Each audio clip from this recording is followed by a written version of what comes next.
Right, so now let's get on with some content. And this is the second half of Module 3. Last week, which seems a long time ago, we talked about present value and how this very important principle here that discounting allows the comparison of cash flows in different time periods. So it means that we can compare a cash flow in 10 years' time with a cash flow in 8 years' time, and we can take into account the fact that they're happening in different time periods. So that's what it's about.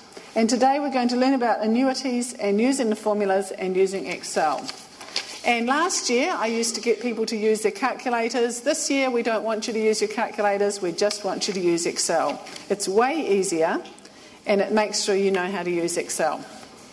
So this should look familiar. We talked about this last lecture, about this idea of net present value, where you get lots of little present values and you add them together and you make sure that cash flows going in different directions have different signs. So generally investment is given a negative sign and money coming back to us is given a positive sign. So think about what's happening to your bank account.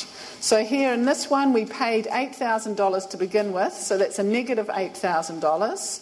And then after that we got in cash flows at the end of 1 year we got $4,000, the end of second year we got $3,000, end of the third year $1,500 and so on.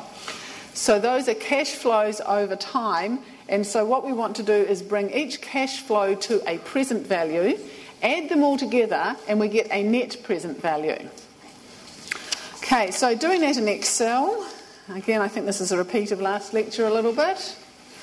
Oh, by the way, there's a new YouTube video. This is on how to do scatter plots. So if you're having trouble with assignment 2, have a look at the new YouTube one, sort of the further adventures of Helen and the Choco Nutties. Okay, so back to here, net present value. So the spreadsheet looks like this, so with the numbers exposed. The formulas look like this. So for each one, you've got the number divided by 1 plus the discount rate to the power of the number of years. So that gives us our values there, and our net present value we get by adding them all up. And I mentioned last time that there is an NPV